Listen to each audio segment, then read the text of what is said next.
Hey, what's up, everybody? It's Josh here from Geeks Podcast, and with me today I've got Muzz from Nerdco/L1 Games, and also OG CJ.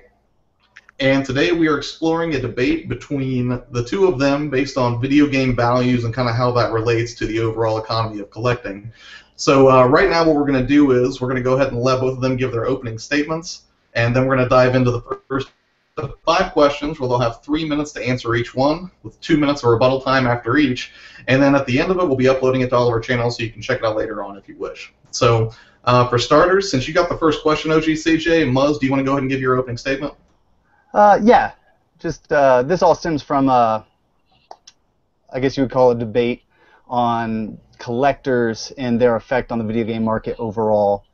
And, of course, I'm of the belief that there is no real causal link between the rising prices of video games and the people who collect them, as much as there are just the overall video game market itself and the basic rules of supply and demand and the economic structure, you know. So that's where it all starts, and then, you know, we get into a few things, digital versus physical, inherent values, that sort of thing, and it seems like there were a lot of opposing points, and I think it's all just worth talking about. Right on, right on. OG CJ? So, obviously, I'm on the opposite side. I believe that collectors do play a role in the market, and I believe that physical and digital games do have same value, and that it's basically mostly based on all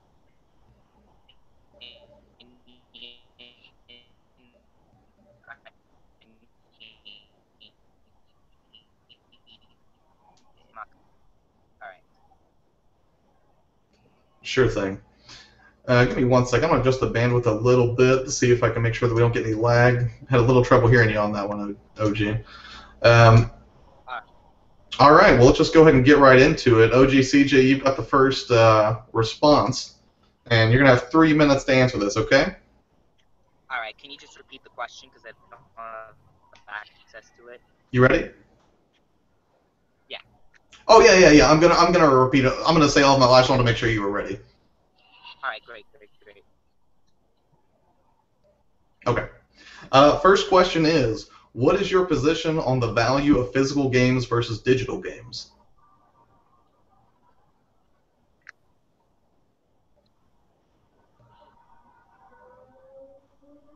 Again, they both have the same value. They just both and they have benefits. They both have their different pros and cons. Obviously, physical games being that they could easily scratch and they could get damaged, while digital games, the thing about digital games is that the problem with them is that they take up a lot of memory. They could take a long time to download, and depending on your internet connection, that may be a problem. But of course, both physical games and digital games have their pros. Digital games are easier to access. I mean, if you have a good internet connection, you just download them off the store and they're ready. And physical or whatever store you go to, and it can be a little bit of hassle. But like I said, they both have their pros and cons, and I don't think that one is more valuable than the other. All right, are you finished with your response? You still got 2 minutes left. If you have anything else you'd like to say? I basically said what I need to say. He could use his rebuttal, I guess. Okay, sure thing. Muzz, do you want to go ahead and answer that question? What is your position on the value of physical games versus digital games? Okay. A physical game has inherent monetary value that a digital version does not. It's a physical product. It was designed, crafted with materials, packaged, put on shelves at a cost. And when you buy it, that cost is recoupable because you have the ability to sell or trade it to someone else. This is the experience of true ownership that a digital game doesn't have. This is how a physical game holds real value that a digital game does not, true monetary worth. And as an example, I can show you that. That's a copy of Earthbound. And I have it in my hand, and I can do whatever I want with this, okay? It's physical. It has value. I can sell it. I can trade it. Now, if I have a digital copy, I've got nothing in my hand. I don't own it. You know, in fact, if I sell this and I break even, I've already shown that my physical copy holds more value than its digital counterpart. If I turn a profit, even more so. Or if I trade it for something that I want even more, I found value in that I can't find in a digital copy. This is proof positive in my hand that something you do not own has no material worth. Its only value is that of playing it and maybe the space it sells or whatever, saves or whatever. You know, the end user license agreement that we all click yes on says that you can't sell it. You can't even give it away. Your money is gone, and all you have is a long-term rental. As an example, did you know that if you die, according to iCloud terms of service, you've agreed that your account is non-transferable and that any rights to your Apple ID content within your account terminate upon your death. You can't sell, trade, loan, give away digital downloads, and when you die, they're deleted. It's wonderful to have an easily accessible digital library of games, musics, books, whatever, that take up no space and you'll never have to move them. But that's where their value ends. And outside of that, there's no value attached to them. And the same applies to emulation. Yeah, you got your games for free. You found a torrent with all the ROMs, and you can play them whenever you want, but you can't sell or trade them. They're free for everyone else, too.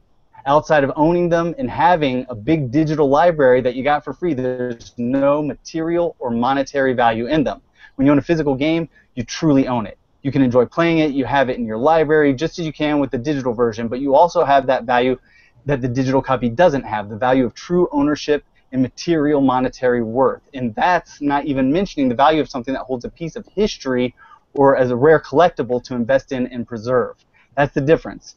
And that's where physical games hold not only the same value of the digital copy, but even more. And to disprove that, you'd have to supply evidence that getting a physical copy of a game to the consumer costs the same as getting a digital project to the consumer. Then you would have to prove that the digital copy retains material value equivalent to the physical product once you're done playing it.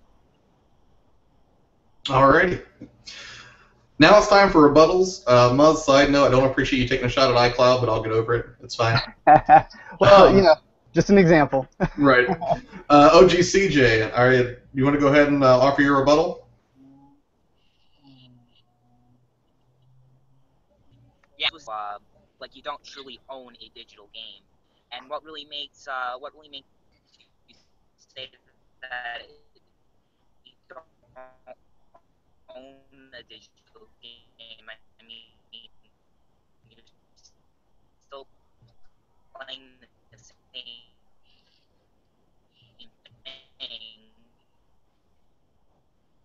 I mean, unless PlayStation Now, right?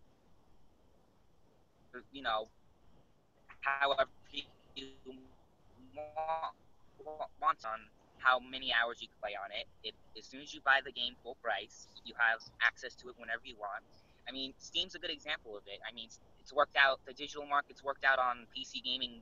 It's worked wonders, and the fact that that the physical market on PC is basically dead at this point. I mean, whenever I go to a store, I never see any physical copies of PC games anymore.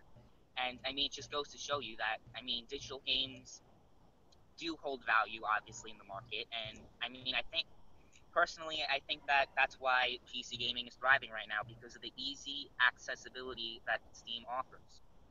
So that's my rebuttal. All right, Muzz, yours?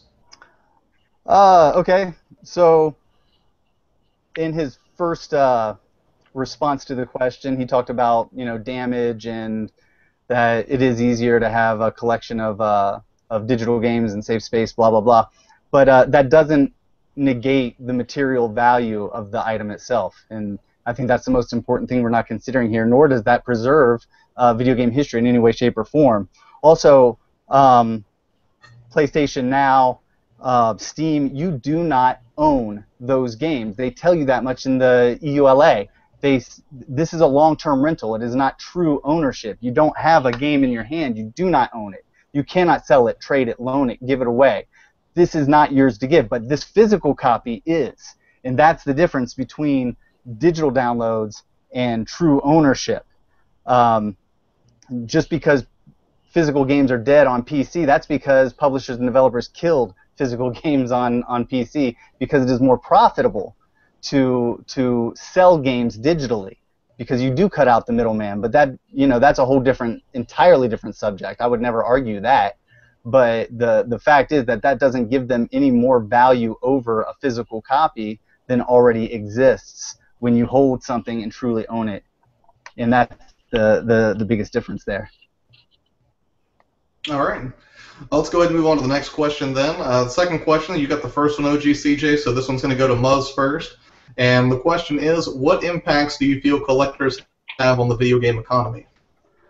Okay, well, the market itself determines the value of games, not just collectors, not just, buyers determine where the market goes, but collectors are only a fraction of that market. Not everyone looking to buy a game is a collector. Some are resellers, opportunists, people buying gifts, people feeling nostalgic, gamers who want to play older games, etc. There are myriad of reasons to buy an older game, and not everyone who buys one plans to keep it forever. Even collectors sell and trade their games.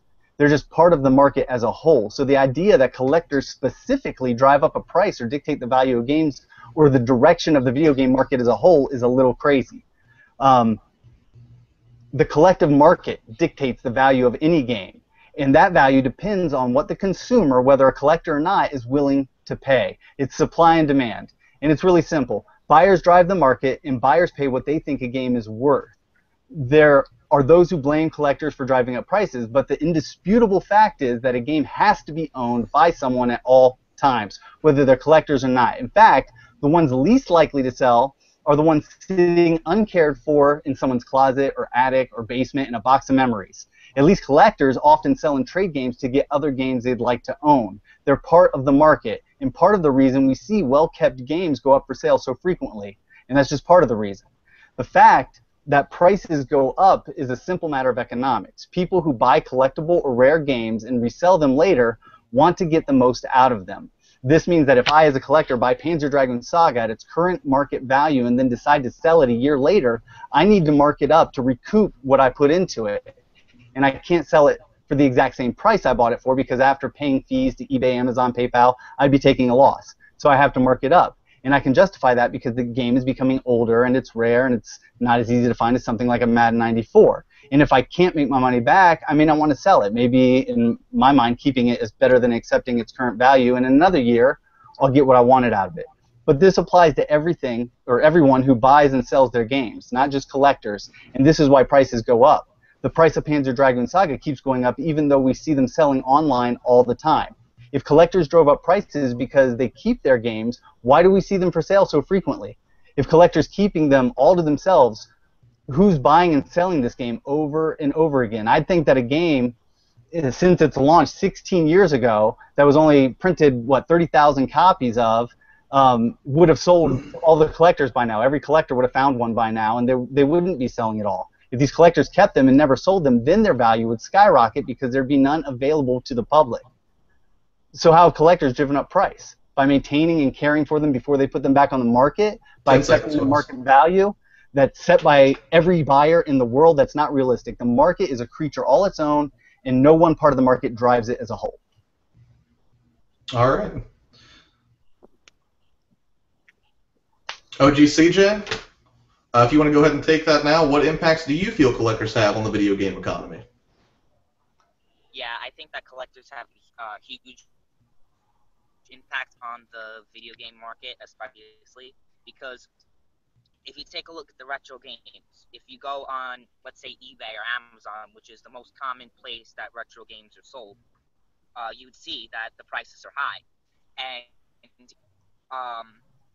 that is because it's not the consumer who makes the price. It's not the economy that makes the price. It's the person who is putting in an auction that's making the price. You could see that they do have a big impact because let's talk about the ones who keep the games and they don't even let's say what's the word I'm looking for?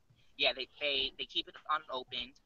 I mean, and they just keep it and they don't even use it once or whatever. They're hurting the market simply because of the fact that those games could be used to people who actually want them, and they're hurting the market since the fact that the people it's just the fact that if you want a game, you cannot get it because the collectors are hoarding it. And I mean, I know there's a different, people have different it's that whole debate between whether or not collectors are hoarders. That's another thing. I mean, I do believe that not all collectors are hoarders, and I said that in those videos. But considering the fact that it's the people who are putting the game on auction that have the most impact on it, and the reason why the prices are high has to do with the people who are selling it, and that just goes to show you why people are downloading games through emulators and rather than buying just Muzz. So that's what I have to say about it. All right, Muzz, do you want to go ahead and offer your rebuttal? Yeah, eBay and Amazon prices aren't set by collectors. I mean, that's there are sellers on eBay and Amazon all day long who don't collect. So, I mean, to say that collectors impact the price because they go for so much on eBay and Amazon is ridiculous. Collectors buy more games, I'm sure, than they do sell. So why would it be that the prices set on Amazon and eBay are the reason that collectors affect the price? And to say not the economy nor the consumer dictate the prices of games going up and down is absolutely preposterous. The economy and the consumer is the exact reason that prices go up on games. You know, not all sellers are collectors, and you know, I mean, you talk about gamers hoarding, collectors hoarding games, but I can't think of a game that is not obtainable. You know, 5,000 copies of Snatcher, but you can go online and get one right now.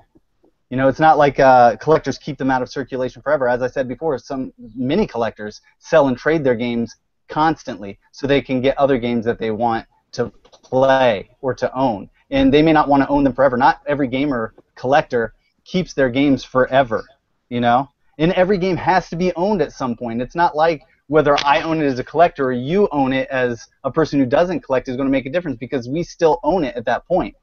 So, I mean, ownership doesn't dictate value any more than the fact that a collector owns it or a non-collector owns it. That's it. All right, OGCJ, your rebuttal?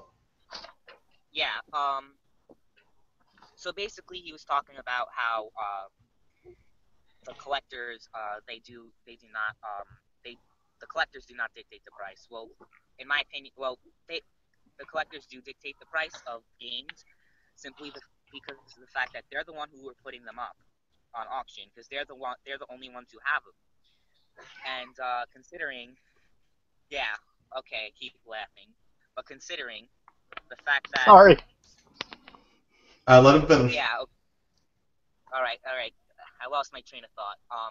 All right, but considering the fact that collectors are the one that are putting them on the market, not anyone else, and them keeping the games is actually lowering the demand because less people obviously want them.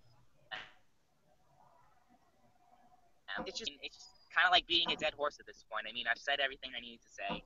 I mean, I just still believe that collectors do play an impact on the market simply because of the fact that they're the ones who are putting them on auction. They're the ones who are making the prices because it's their physical game that they own. And they're causing people to download the games through emulators and ROMs. So, yeah. All right. That's all I gotta say. Well, that brings us to our third question, and this one goes to OGCJ. Muzz, you took the last one, right? Yeah. Alrighty, and the third question for you, OGCJ, is what do you feel are the most prominent factors that determine supply and demand in the video game economy?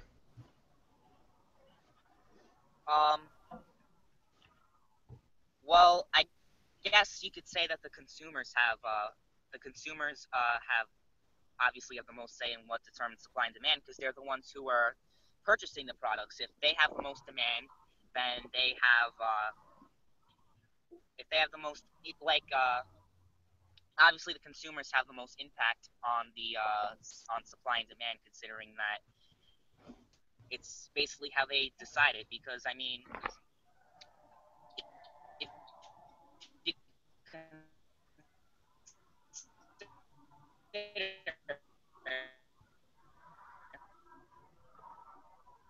Oh, you're dropping out a bit, CJ. that it means a whole. There we go. I mean, I guess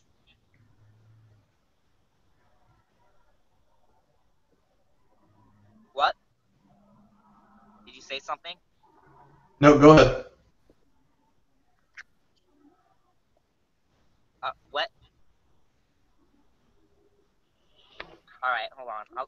I'm just gonna continue. Okay, so yeah, I mean, supply and demand is kind of up in the air at this point. I mean, people have their own say on what happens. I mean, honestly, I think that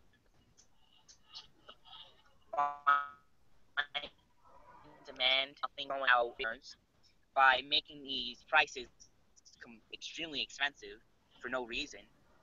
And yeah, that's basically all I gotta say about it. I'm sorry, I think there were a few technical difficulties going on, but yeah, that's all I gotta say. Yeah, you cut out a little bit, but I think we got most of it. All right, Muzz, what about you? What do you feel are the most prominent factors that determine supply and demand of the video game economy?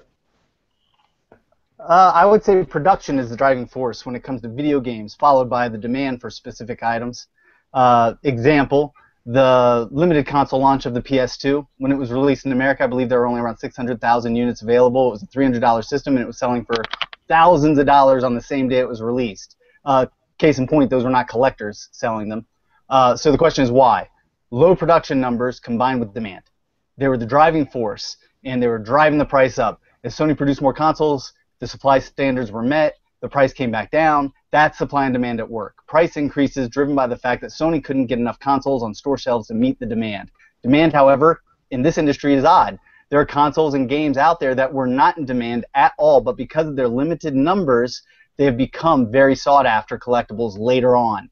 This has driven up their demand and value. There are bad games that can be valuable pieces of video game history that hold no value outside their historical significance and rarity, unless someone's willing here to argue that Bubble Bath Babes or Cheetah 2 are great games. And we all know they don't sell for so much because they were good. So it has to be their rarity. And the proof of that is in E.T. for the 2600. It was a terrible game too, but it was overproduced on a massive scale, so it's worthless today. Now imagine if there were only 100 copies of E.T. ever made. It would be a rare and valuable collectible piece of video game history today, just like the other bad games that bring in high dollars. On the opposite side, there are amazing games that aren't worth much at all because there are too many of them in circulation. Fallout 3, Mass Effect, Oblivion, Uncharted, a list that goes on forever. And right in the middle, you have good games that are in good supply, and they're right in the middle. So then last, you got games that make this topic the most controversial, great games that are very rare. And if you look at Snatcher for the Sega CD as an example, it's a great game, very rare, goes for around 250 bucks, while the Japanese versions on the Saturn and PC Engine were produced in great numbers and sell for around $15. And the same applies for Panzer Dragoon Saga. Great game, low production in the United States, sells for around 350 bucks, while its Japanese counterpart was produced in great numbers and sells for about 25 bucks. And this applies to any game. And even if I decided to sell a game for a lot more or less than its average, I couldn't change the overall direction of the market or influence the laws of supply and demand. And here's an example I've used before. If I put a copy of Stadium Events on eBay with a buy it now for $10 and another with a buy it now for $90,000, the one for $10 will sell immediately, and the $90,000 will not sell at all. Meanwhile, all the copies of the game selling around it will keep their average price. The $90,000 won't bring the average price of the game up, and the $10 one won't bring it down. And that's because the market as a whole dictates value, and supply and demand drive the market. In order to sway the market, I'd have to bring up or lower the price of all the games that are selling, not just one. People will pay what they think a game is worth, and the market will balance itself out at that average price, and that's how supply and demand work. And he was saying earlier that supply and demand have nothing to do with the high prices of games on eBay and Amazon. Then explain to me why Panzer Dragoon Saga goes up in price. It's because there aren't many. I mean, its rarity is the exact reason that it goes for so much. That's supply and demand. Low supply, high demand. I'm baffled at that. Alrighty. OGCJ, rebuttal? Yeah. So half of what Muzz said was kind of cut off for me. I think it has to do with technical difficulties again. I don't know. But I basically got the gist of what he was saying. He basically said that production is the driving force of the supply and demand market. And I still believe that the people who are buying the games are the driving force, considering the fact that they're the ones who are purchasing it, and there wasn't enough.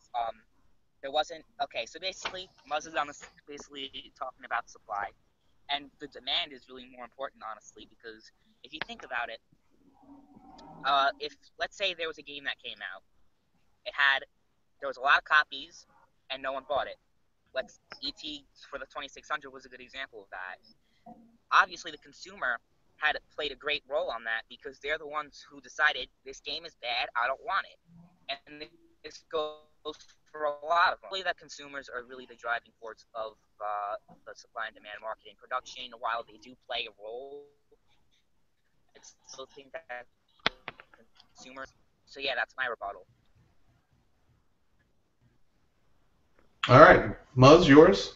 Well, yeah, I mean, that makes sense because consumers drive demand. Without consumers, there is no demand. But why is there demand? That's the question. A game like Panzer Dragoon Saga, 30,000 copies in the United States. The game goes for $300, $350. In Japan, it was printed in greater number, and it goes for $25. Okay, the consumers did dictate those prices, absolutely. But they dictated those prices based on the supply available. The reason the American version is worth so much is because there are so few of them, and it's very sought after, on top of the fact that it's a great game. But it's a great game in Japan, too, where it only sells for $25. And I think that's the most significant part of that. Supply is a major factor when it comes to video games, especially with video game history. All right. Well, moving right along, let's get on to the fourth question here.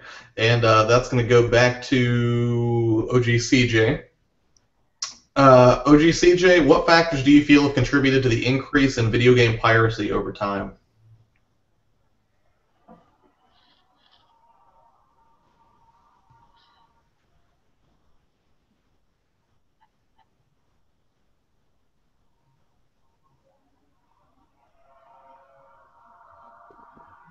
OGCJ, you there, buddy?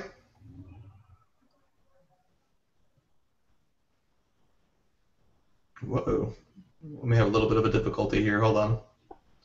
Let's give him a second.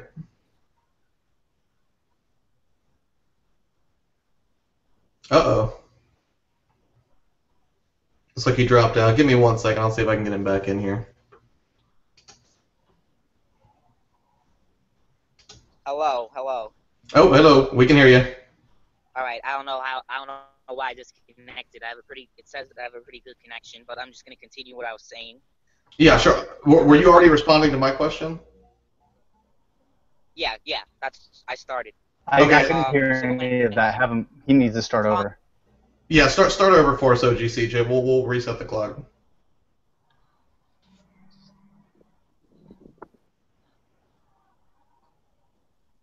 Okay, I'll restart. Okay. So obviously, oldies do have piracy because if prices more affordable for older games, then less people would pirate the games, obviously. But if you're talking about newer games, obviously the collectors have nothing to do with it because they're newer games and the prices are fair. They're like, what, $50, $60 if they're newer. So, I mean, like I said, when it comes to older games, I think that the collectors play the most role in piracy because, I mean, it's just obvious because, like I said, if the price is lower, more people would buy it legally through a ROM. So it. All right. Muzz, your response, what factors do you feel have contributed to the increase in video game piracy? Well, with physical copies of pirated games, I think it's just the opportunity to make money. There's no greater reason for piracy than profiting off of the popularity of something or people's desire to own it without paying full price for it or not to pay at all.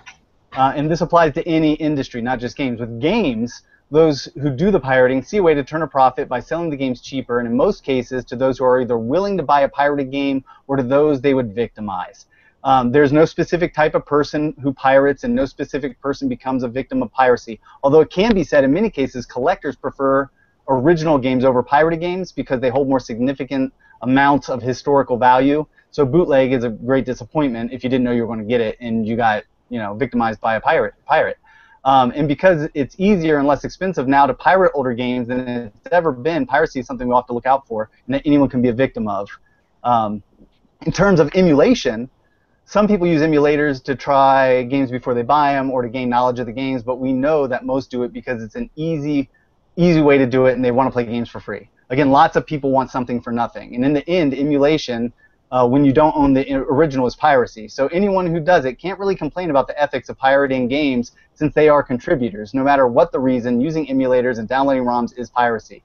And it says it in Section 117 of the Copyright Act. Any copy made for archival purposes is either destroyed or transferred with the original copy once the original copy is sold, given away, or otherwise transferred.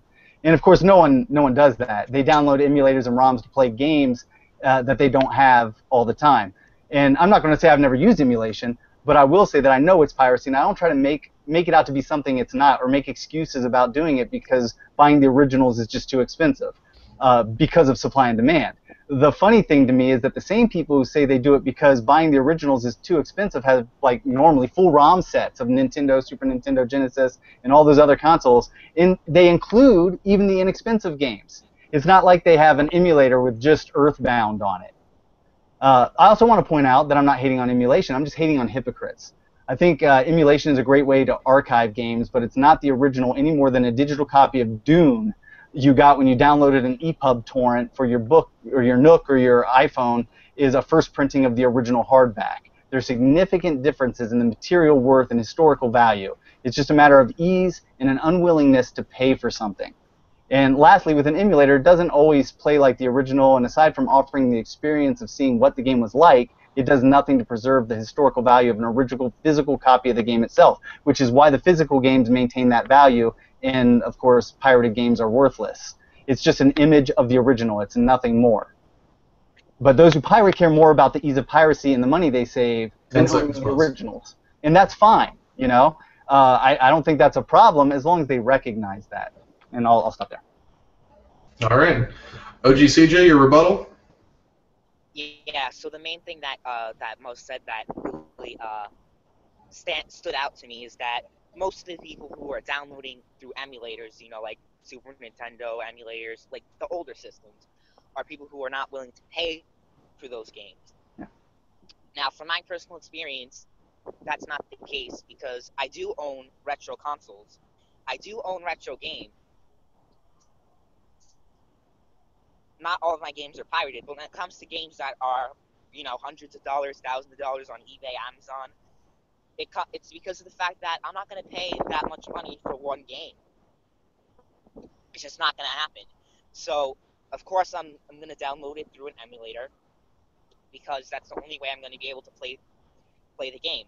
Now, there are certain times where if it's sold on PlayStation Network or Xbox Live legally, I will purchase it. A good example, I purchased Sonic CD on Xbox Live because it was legal. It was you know, it was fairly cheaper than what you would get on Amazon, and you know, it was just easy. It was just easier, and it was legal. So I mean, yeah, I don't think that the emulators want them to be for free. They just download them because they just can't pay for the prices that are. So that's my rebuttal.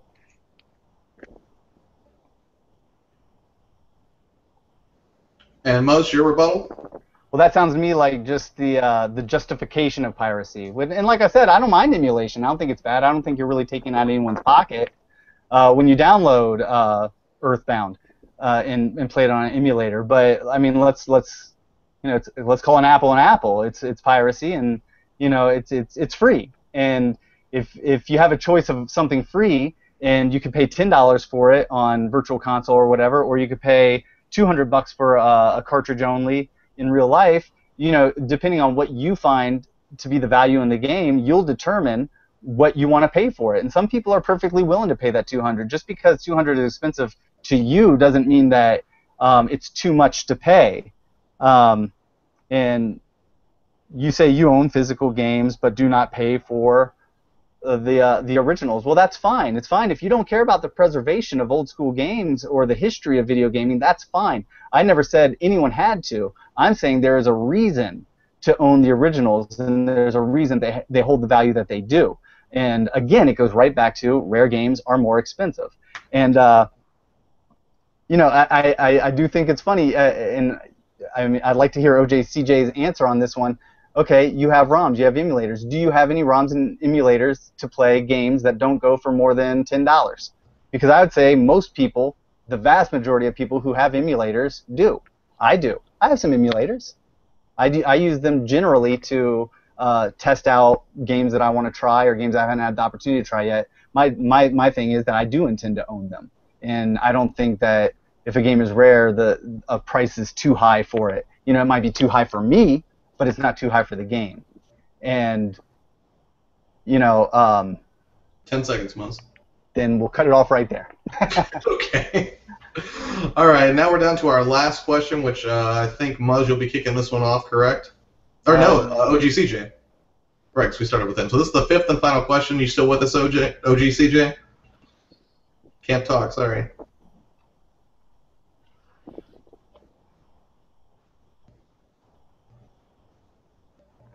Oh wait, can you? CJ, you there? Yeah, I'm there. Can you hear me? Yeah, we're gonna go ahead and go on to the final question now. So, yeah, I can hear you. Number 5, what measures, if any, do you feel should be put in place to ensure the accessibility of games with a low physical production? I'm starting off. Yep. Well, I'm sorry. Can you repeat that question because the connection's getting off? Yeah, sure thing. The question is, what measures, if any, do you feel should be put in place to ensure the accessibility of games with a low physical production or a low print run? Me. Yep. What measures do you think should be put in place to ensure the accessibility of games with a low physical production? Well, to ensure, okay. Games with a low physical production. I guess, I mean, download them through emulators. I mean, yeah, I mean, people are going to say, oh, it's illegal or whatever, but honestly, if it has low production and there aren't enough copies to download, to buy, then, I mean, emulator is going to be the only option. I mean, everyone's going to try to buy this, and it's going to be extremely expensive because, obviously, remember earlier in the debate, Muzz was talking about supply and demand and all that stuff, but I think that if more people download them through emulators, that will basically solve the problem. I mean, it's just the truth. I mean, whether or not it's ethical or legal or illegal, it doesn't really matter. That's just really the only answer to that problem. That's what I have to say. Or, I mean, digital is also a good option for that too. So yeah. Okay. Muzz, what about you? What measures do you feel should be put in place to ensure the accessibility of games that had a low physical production or a low print run? I've heard a lot of people say a lot of different things. I hear people say that companies should just print more, but that's always ridiculous. A company has to decide when they launch a game to what percentage of the console's installed base that game's going to sell. The greatest selling games of all time that weren't packed with consoles have sold only to a small percentage of their installed base. A prime example is Grand Theft Auto San Andreas.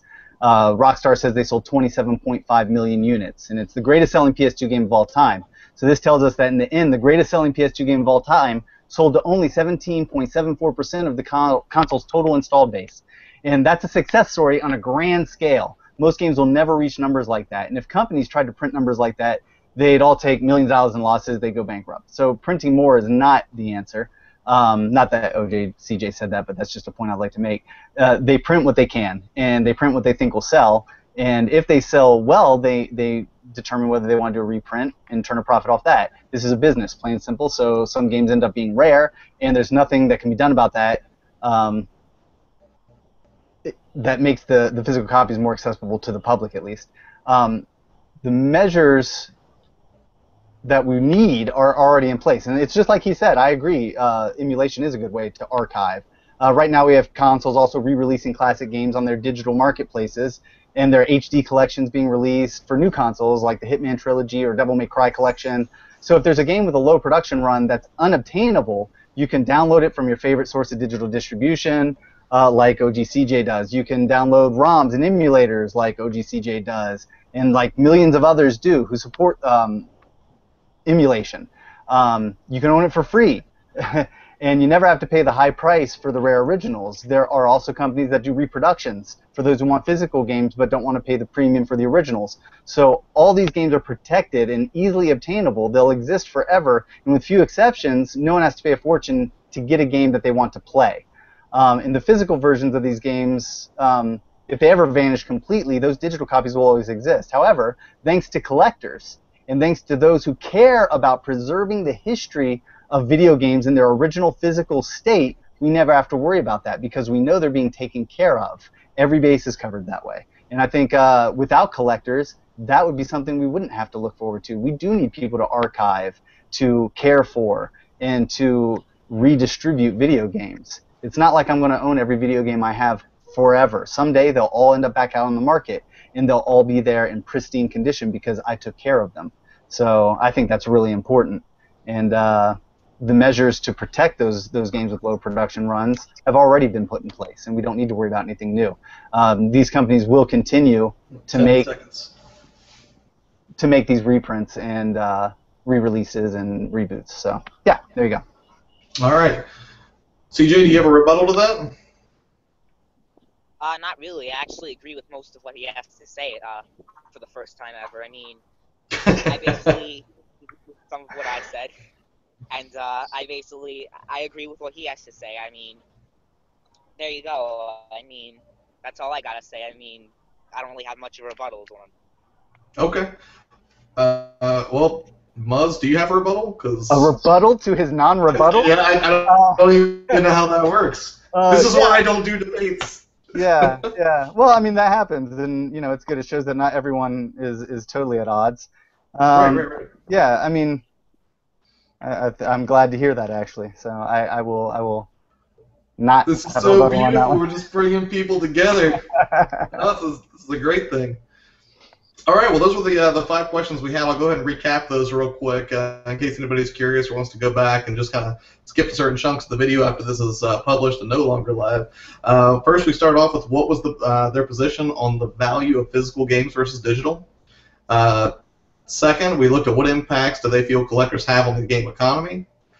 3, we asked what did they feel were the most prominent factors that determine supply and demand of the video game economy. 4th, what factors did they feel contributed to the increase in video game piracy over time? And finally, what we just witnessed was what measures, if any, do they feel should be put in place to ensure the accessibility of games with a low physical run, which they seem to both agree on.